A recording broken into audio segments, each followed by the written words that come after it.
Chapter 9. A New Education. Alara returned to her apartment at 3 in the morning, moving through the darkened rooms like a ghost haunting her own life. The familiar space felt alien now, the carefully coordinated furniture, the wedding magazines stacked neatly on the coffee table, the framed photos of her and Lehem smiling their respectable smiles. Everything that had once represented stability and love now felt like evidence of a life she'd been living in her sleep. Her reflection in the bathroom mirror showed the truth of what had transpired. Her lips were swollen from Sandra's kisses, her neck marked with faint impressions that makeup would have to hide.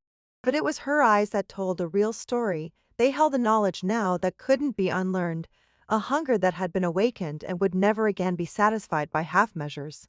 She showered until the water ran cold, scrubbing Sandra's scent from her skin, while knowing it had already seeped deeper, into places soap couldn't reach.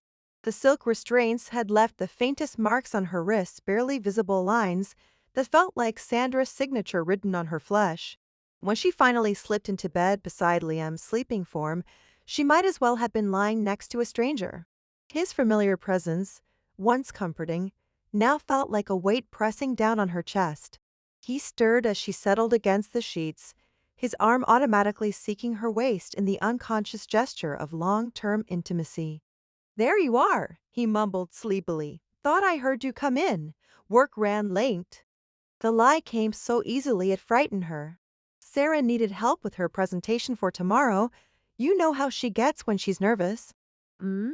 He nestled against her neck, and she had to fight not to flinch away from the contact.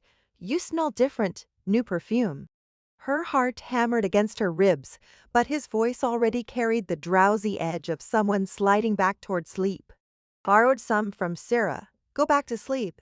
Within minutes, his breathing had returned to the deep, even rhythm of unconsciousness. Alara lay rigid beside him, every nerve ending still humming with the memory of Sandra's touch.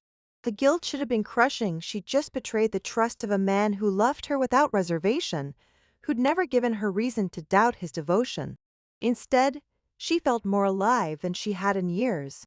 The next morning brought the elaborate theater of normalcy. Coffee and toast, the familiar dance of two people preparing for another day of respectable productivity. Then kissed her forehead before leaving for work, the same gesture he performed thousands of times before, but now it felt like a brand marking her as property she no longer wanted to be. "Don't forget we're supposed to look at that house in Brookfield this weekend," he said, adjusting his tie with characteristic precision. "The realtor thinks it could be perfect for us." Right, the house? The words tasted like ash in her mouth. A month ago, she'd been excited about house hunting, about building a future with this good, decent man. Now the prospect felt like planning her own funeral. "Are you okay?" Liam paused in the doorway, his expression shifting to the mild concern he wore whenever she deviated from her usual patterns. "You've seemed distant lately, distracted." Distant, if only he knew how accurate that assessment was. She felt like she was watching her life from the other side of bulletproof glass, going through the motions while her real self existed somewhere else entirely. "Just work stress," she lied, forcing a smile. "You know how crazy things get before quarterly reviews." He accepted the explanation with the trusting ease that made her deception both possible and unbearable. After he left, she stood in her kitchen, nursing cold coffee and trying to reconcile the woman who'd shared breakfast with her boyfriend with the one who'd surrendered completely to another woman's touch just hours before. Her phone buzzed, and Sandra's name on the screen sent electricity through her nervous system. "Good morning, darling. Sleep well?" The innocent question carried layers of meaning that made Alara's skin burn. She'd barely slept at all, too wired from the night's revelations to find rest, but admitting that felt like giving Sandra even more power over her already fractured composure. Eventually, she typed back, "I keep thinking about last night. About how beautifully you surrendered. When can I see you again?" The directness of it should have shocked her, should have triggered the guilt and self-recrimination that any rational person would feel after such a betrayal. Instead, it sent liquid heat straight to her core, her body responding to Sandra's words with the same immediacy it had shown to her touch. "I don't know," she replied, though even as she typed the words she was already calculating possibilities. When would Liam be working late again? What excuses could she manufacture without arousing suspicion? You're thinking about it, though. I can practically feel you planning our next encounter. Sandra's perceptiveness was unsettling, the way she seemed to read Alara's thoughts from across the city. But she wasn't wrong, even as Alara tried to convince herself that last night had been an aberration, a moment of temporary insanity she could put behind her. She was already craving more. This is dangerous, she texted. A last attempt at rationality. The best things always are. Danger is what makes you feel alive, darling. Safety is just another word for slow death. The truth of those words hit her like a physical blow. How long had she been dying slowly, suffocating inside the comfortable prison she'd built for herself? Sandra had shown her what it felt like to burn with genuine desire, to surrender control and discover pleasure she'd never imagined. How was she supposed to go back to settling for less? The workday passed in a haze of distraction. Every meeting felt meaningless, every design decision arbitrary. She found herself sketching Sandra's face in the margins of reports, capturing the predatory satisfaction she'd worn while orchestrating Alara's complete undoing. When her supervisor complimented her on a campaign concept, she nodded and smiled while thinking about silk restraints and the taste of surrender. By evening, the careful facade was becoming impossible to maintain. Liam arrived home with takeout from their favorite Thai restaurant, settling beside her on the couch with the easy familiarity of 3 years together. Thought we could look at those real estate listings tonight, he said, pulling up websites on his laptop. The market's moving fast in Brookfield. We need to act quickly if we want something good. Alara stared at the screen filled with colonial houses and manicured lawns, each one representing a future that felt more foreign by the hour. White picket fences and mortgage payments, PTA meetings and suburban dinner parties, a life that would slowly suffocate whatever Sandra had awakened in her.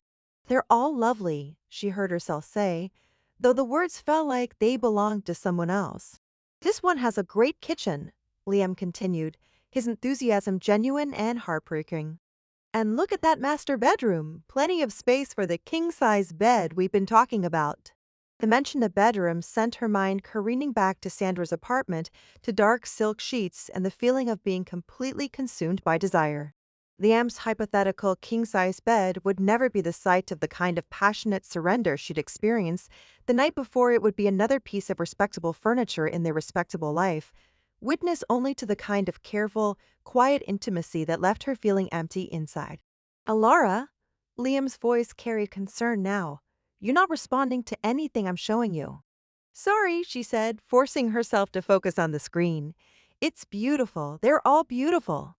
But even as she tried to engage with his vision of their future, her phone was buzzing with messages that pulled her attention away from domestic fantasies and toward darker, more compelling possibilities. Meet me tomorrow night, Sandra had written. I have something special planned for you. The words sent a shiver of anticipation through her body that had nothing to do with real estate listings or mortgage pre-approvals. She was already calculating excuses, already planning the lies she'd tell to steal another night of the kind of pleasure that made her feel truly alive. Maybe we should make an appointment to see this one, Liam was saying, pointing to a Tudor with climbing roses and a two-car garage. What do you think? Sure, Alora agreed absently, her fingers already composing a response to Sandra. Whatever you think is best. The ease of the deception should have horrified her. Instead, she felt only the intoxicating rush of living a double life, of having secrets that transformed her from respectable girlfriend into something far more dangerous and alive. Over the following days, a pattern established itself with frightening ease. She would spend her days maintaining the careful fiction of normalcy, working, planning their future with Liam, discussing paint colors and floor plans with the enthusiasm of someone who actually cared about domestic details. But her nights belonged to Sandra, stolen hours of intensity that made everything else fade to gray insignificance. They met in hotel rooms with anonymous luxury, in Sandra's car parked in deserted lots, once memorably in the darkened gallery, after hours where Sandra's photographs watched their desperate couplings with knowing eyes.